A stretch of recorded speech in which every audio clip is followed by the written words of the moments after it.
Hello everyone, स्वागत है आप सभी का आपके अपने YouTube channel determination study platform में। आज की इस वीडियो में हम लेकर के आ चुके हैं आपके लिए 2024 का जो आज का गणित का पेपर हुआ है, इस पेपर को हम पूरा रिव्यू कराने वाले हैं। पूरे पेपर से आपको मिलवाने वाले हैं कि कैसा आपका पेपर आया था, पेपर टफ था या इजी था, इस सब के बारे में बात करने वाले हैं आज। तो आपको पता होगा कि सेट नंबर 822 IB का मैंने यहाँ पे सेट लिया हुआ है और इस सेट को हम देखने वाले हैं कि इस सेट में कैसा कैसा क्वेश्चन आपसे पूछा गया था। ठीक है, सबसे पहले हम चलते हैं खंड अ की तरफ।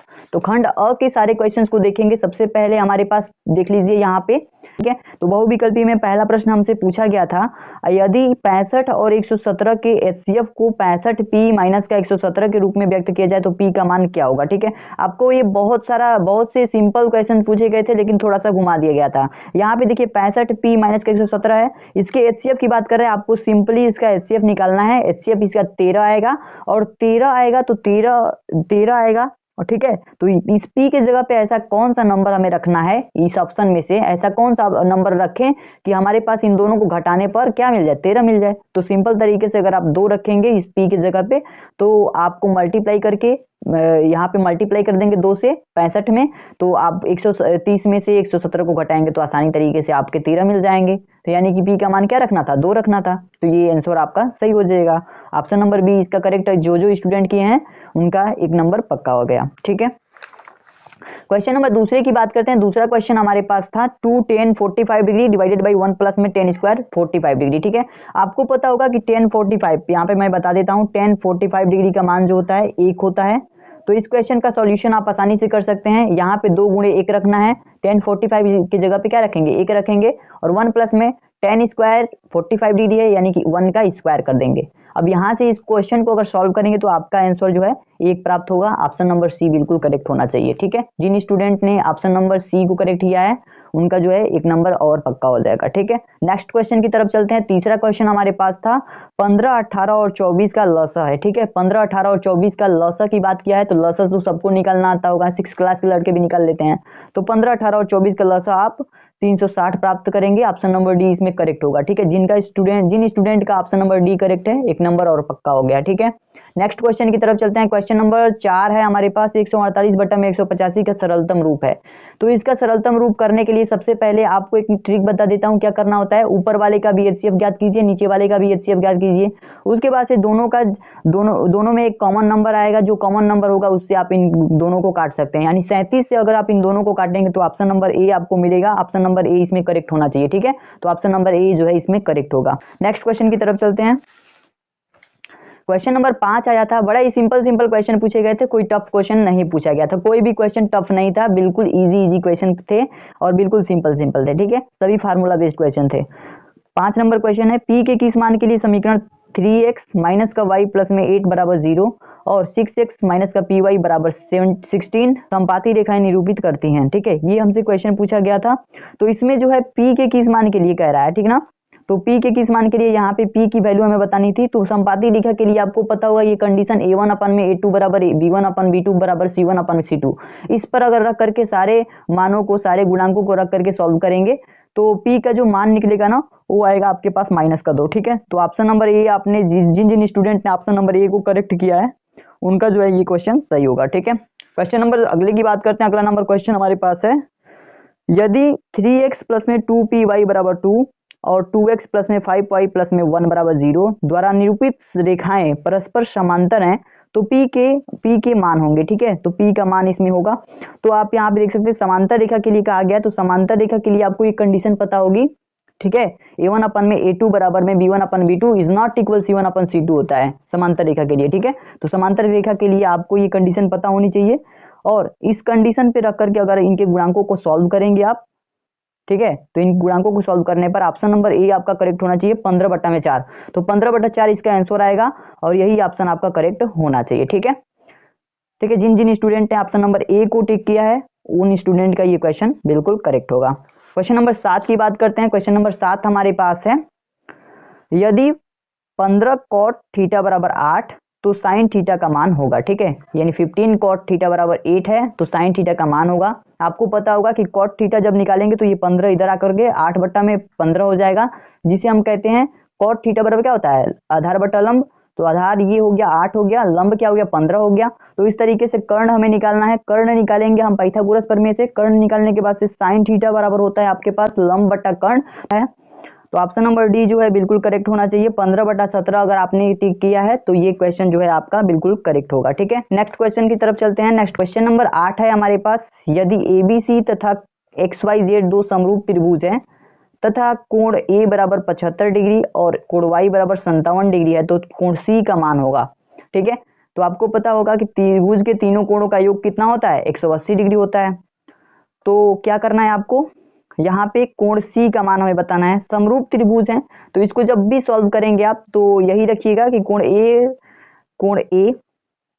प्लस कोण B प्लस कोण C बराबर क्या होना चाहिए, 180 डिग्री होना चाहिए। तो यहाँ पे कोण B हमें नहीं पता है, कोण Y पता है। तो आपको पता है समरूप त्रिभुज में क्या होता है, कोण जो होते हैं एक दूसरे के क्या होते हैं, बराबर होते हैं। कोण B किसके बराबर होगा, कोण Y के बराबर होगा। तो कोण A की जगह पे आपको 75 पता है, ठीक है, प्लस में कोण B की जगह पे 57 लिख देंगे और प्लस में कोण C हमें ज्ञात करना है, बराबर में 180 हो जाएगा। को अगर जोड़ेंगे तो 132 आ जाएगा। कोण C बराबर क्या आ गया, 180 माइनस का 132। ठीक है, तो कोण C बराबर हमें मिल जाएगा 48 डिग्री। ठीक है, तो 48 डिग्री जो है इसका करेक्ट आंसर होगा ऑप्शन नंबर बी। ठीक है, 48 डिग्री जो है ये करेक्ट आंसर होगा। क्वेश्चन नंबर 9 की बात करते हैं। 9 नंबर क्वेश्चन हमारे पास है।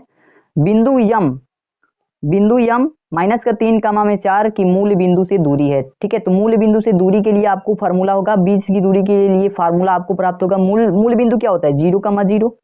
तो एक निर्देशांक ये है, एक निर्देशांक ये है, दो निर्देशांक दिए गए हैं। दोनों निर्देशांक के बीच की दूरी जब पूछी जाए तो आपको पता होगा अंडर रूट में x2 - 1 x1 का स्क्वायर प्लस में y2 - y1 का स्क्वायर, ये फार्मूला लगा देंगे। इस फार्मूला को लगाने के बाद से आपका जो आंसर आएगा ऑप्शन नंबर ए करेक्ट हो जाएगा। ऑप्शन नंबर ए करेक्ट होगा 5। तो 5 जो है इसका आंसर आ जाएगा। ठीक है, नेक्स्ट क्वेश्चन की बात करते हैं। क्वेश्चन नंबर 10 है हमारे पास। बिंदुओं -2,6 और -2,10 को मिलाने वाले रेखाखंड के मध्य बिंदु के निर्देशांक हैं। मध्य बिंदु के निर्देशांक का फॉर्मूला होता है, मैं बता देता हूं, x1 प्लस में x2 डिवाइडेड बाई 2 और कमा y1 प्लस में y2 डिवाइडेड बाई 2। इस फॉर्मूले पे अगर रख करके आप सॉल्व करेंगे तो ऑप्शन नंबर ए आपका बिल्कुल करेक्ट हो जाएगा। ऑप्शन नंबर ए करेक्ट होगा इसमें, -2,8। ठीक है, -2,8 ये ऑप्शन आपका करेक्ट होना चाहिए। जिन जिन स्टूडेंट ने ये ऑप्शन करेक्ट किया है उनका जो है ये क्वेश्चन बिल्कुल पक्का, यानी कि 1 नंबर इसमें बिल्कुल पक्का। ठीक है, नेक्स्ट क्वेश्चन की बात करते हैं। क्वेश्चन नंबर 11 है। किसी समबाहु त्रिभुज ABC में यदि AD लंब है ABC के तो AD स्क्वायर, यानी कि AD का स्क्वायर जो है बराबर होगा, किसके बराबर होगा ये हमें बताना है। तो देखिए इस क्वेश्चन का जो आंसर आएगा ना, ये हमारे पास आएगा ऑप्शन नंबर डी, CD का स्क्वायर। ठीक है, इस क्वेश्चन को सॉल्व करेंगे तो आपके पास ऑप्शन नंबर डी जो है करेक्ट आंसर होगा। इसका सॉल्यूशन थोड़ा सा बड़ा निकलेगा, इसका सॉल्यूशन भी लेकर के आऊंगा मैं एक नई वीडियो में। ठीक है, तो अगर आपका आदेश होगा तो एक दूसरी वीडियो बनेगी जिसमें सारे क्वेश्चंस के प्रॉपर सॉल्यूशन कैसे आप उसको हल करेंगे ये चीजें बताऊंगा। ठीक है, इसमें तो डायरेक्टली मैं आंसर बताते जा रहा हूँ जिससे आप अपने नंबर्स की आकलन कर सकते हैं कि मैंने अपना क्वेश्चन पेपर कितने नंबर का किया है। ठीक है, क्वेश्चन नंबर 12 की बात करते हैं। त्रिभुज ABC के शीर्षों के निर्देशांक क्रमशः ये हैं। ठीक है, यदि BC के मध्य बिंदु D है तो AD का माप बताइए। एक त्रिभुज है हमारे पास, ठीक है, ये A है, ये B है और ये C है। तीनों के हमारे पास निर्देशांक दिए गए हैं और इसमें कह रहा है कि AD BC के मध्य बिंदु ये D है और इस AD का हमें क्या करना है, माप ज्ञात करना है। तो इसे हम निर्देशांक के बीच की दूरी वाले फार्मूले से सॉल्व करेंगे। आसानी तरीके से इस क्वेश्चन को सॉल्व कर सकते हैं। इसका जो आंसर आएगा ऑप्शन नंबर सी करेक्ट होगा, 6 मात्रक। ठीक है, ये आंसर आपका हो जाएगा। तो इसका आंसर आएगा 6 मात्रक। नेक्स्ट क्वेश्चन की बात करते हैं। क्वेश्चन नंबर 13 है हमारे पास। सेक थीटा बराबर 2 तो थीटा का मान होगा। ठीक है, तो सेक थीटा बराबर क्या है, 2 है। सेक थीटा बराबर क्या है, 2 है। सेक थीटा के किस डिग्री का मान होता है, तो सेक थीटा बराबर हो जाएगा हमारे पास, ये किसका मान होता है, सेक 60 डिग्री का मान होता है। यहाँ सेक से सेक कैंसिल हो जाएगा, थीटा बराबर क्या आ जाएगा, 60 डिग्री। तो इसमें जो है ऑप्शन नंबर आपका बी करेक्ट होना चाहिए, 60 डिग्री। ठीक है, जिन स्टूडेंट ने 60 डिग्री पर टिक किया है उसका आंसर सही होगा।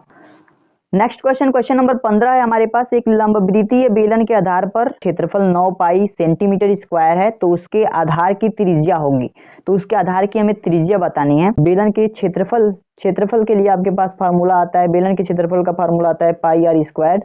ठीक है। क्षेत्रफल हमारे पास 9 सेंटीमीटर स्क्वायर दिया गया है, 9 सेंटीमीटर स्क्वायर, 9 पाई सेंटीमीटर स्क्वायर दिया है, तो 9 पाई लिख देंगे। बराबर में यहाँ पे पाई आर स्क्वायर है, तो यहाँ से ये जो पाई है ना, पाई से पाई कैंसिल हो जाएगा, यानी आर स्क्वायर बराबर 9, यानी कि आर का मान हमें 3 मिल जाएगा। तो इस तरीके से इसका आसान आंसर निकल के आ गया, ऑप्शन नंबर ए 3 सेंटीमीटर। बड़ा ही सिंपल क्वेश्चन पूछे गए थे, बड़े सिंपल क्वेश्चन पूछे गए थे, बिल्कुल आसान क्वेश्चन है, बिल्कुल भी घबराने की जरूरत नहीं है। सारे क्वेश्चन जो है आपने ठीक करके आए होंगे, सारे स्टूडेंट खुश होंगे, ठीक है। कोई क्वेश्चन जो है टफ नहीं आया है। अगला क्वेश्चन हमारे पास है 4 सेंटीमीटर त्रिज्या वाले वृत्त के अंतर्गत खींचे जा सकने वाले वर्ग का क्षेत्रफल होगा, ठीक है। इसका आंसर आपका ऑप्शन नंबर बी होगा, 32 सेंटीमीटर स्क्वायर। अभी मैंने इन सारे प्रश्नों को सॉल्व किया है, तो इन सब का आंसर मुझे याद है और सबका आंसर मुझे बताना मेरी जिम्मेदारी बनती है कि मैं जल्दी बता दूं ताकि आप अपने नंबर्स का आकलन कर पाए, ठीक है।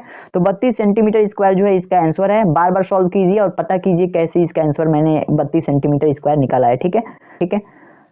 क्वेश्चन नंबर 17 है हमारे पास, निम्नलिखित सारणी से माध्य होगा, निम्नलिखित सारणी से माध्य होगा। तो यहाँ पे देखिए वर्ग अंतराल दिया गया है और बारंबारता दी गई है, तो यहाँ से हमें x और f का मान निकालना है और फिर f और x का मल्टीप्लाई करा के उसका मान निकालना है। सबको ऐड करके आपको फार्मूला होगा कि आपको फार्मूला पता होगा, sigma f of x divided by आपको सिग्मा f से करना होता है। इस तरीके से इस फार्मूले पर रख करके जब करेंगे तो आपका जो आंसर आएगा ये आ जाएगा ऑप्शन नंबर सी 6.6, यानी कि सिग्मा एफ एक्स का मान आएगा 66 बट्टा में सिग्मा एफ का मान आएगा 10, और यहाँ से आप इसको दशमलव रूप में लिखना चाहें तो 6.6 आएगा, ये इसका आंसर हो जाएगा ऑप्शन नंबर सी, ठीक है। तो 17 नंबर क्वेश्चन का आंसर होगा 6.6, ठीक है। 18 नंबर क्वेश्चन को देखते हैं। 18 नंबर क्वेश्चन हमारे पास है, एक पासे को एक बार फेंका जाता है तो एक अभाज्य संख्या आने की प्रायिकता होती है, ठीक है।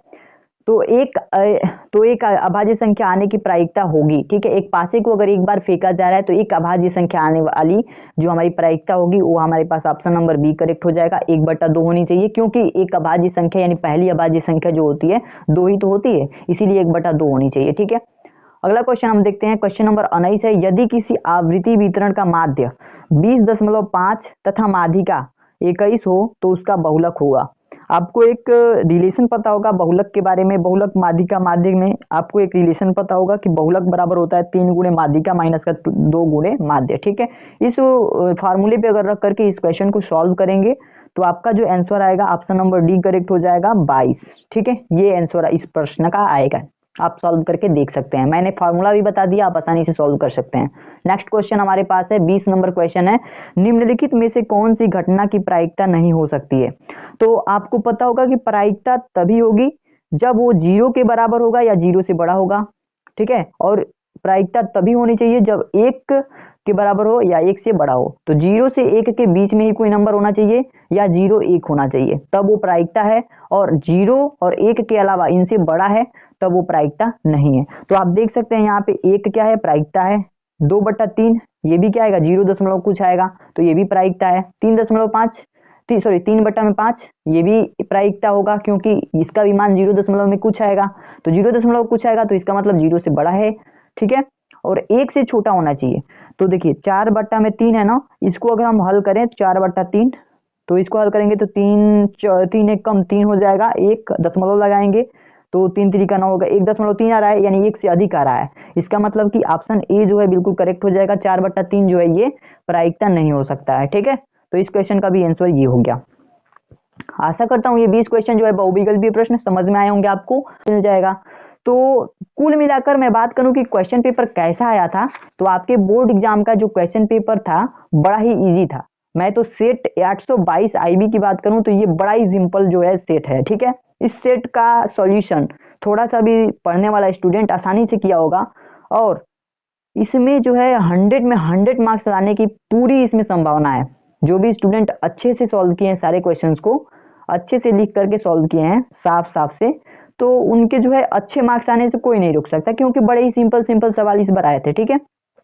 तो आशा करता हूँ ये क्वेश्चन पेपर का रिव्यू आपको समझ में आया होगा। किसी भी तरीके की कोई भी डाउट हो, अगर आप चाहते हैं कि इसका सॉल्यूशन मैं लेकर के आऊँ तो कमेंट करके जरूर बताइएगा। इस सारे क्वेश्चन का प्रॉपर सॉल्यूशन अच्छे तरीके से, किस तरीके से आपको लिखना था, किस तरीके से आपको करना था, ये सारी चीज़ों को मैं बता दूंगा। ठीक है, स्टेप वाइज इन सारे क्वेश्चन का सॉल्यूशन, हर एक प्रश्नों का हल बताते जाऊंगा। ठीक है, ऐसी वीडियो अगर आप चाहिए तो कमेंट करके जरूर बताइएगा। चूंकि मैंने ये सोचा कि क्वेश्चन पेपर आ गया है, जल्दी से अगर सॉल्यूशन इसको बता दिया जाए तो स्टूडेंट अपना आकलन कर सकते हैं कि मैंने कितना नंबर पाया हुआ है। ठीक है, तो इस उद्देश्य से मैंने ये वीडियो बनाई। तो आशा करता हूँ ये वीडियो आपको अच्छी लगी होगी। चैनल पर नए हैं तो सब्सक्राइब कर लीजिए, और भी बाकी एग्जाम जो बचे हैं उनकी तैयारी के लिए जोर शोर से लग जाइए, क्योंकि अब जो है टाइम नहीं मिलने वाला है, अब लगातार एग्जाम होने वाले हैं आपके। ठीक है, तो जोर शोर से तैयारी कीजिए, और किसी भी तरीके की प्रॉब्लम हो कमेंट करके बताया कीजिए। आज के लिए इतना ही रखते हैं दोस्तों, मिलते हैं नेक्स्ट वीडियो में, तब तक के लिए धन्यवाद।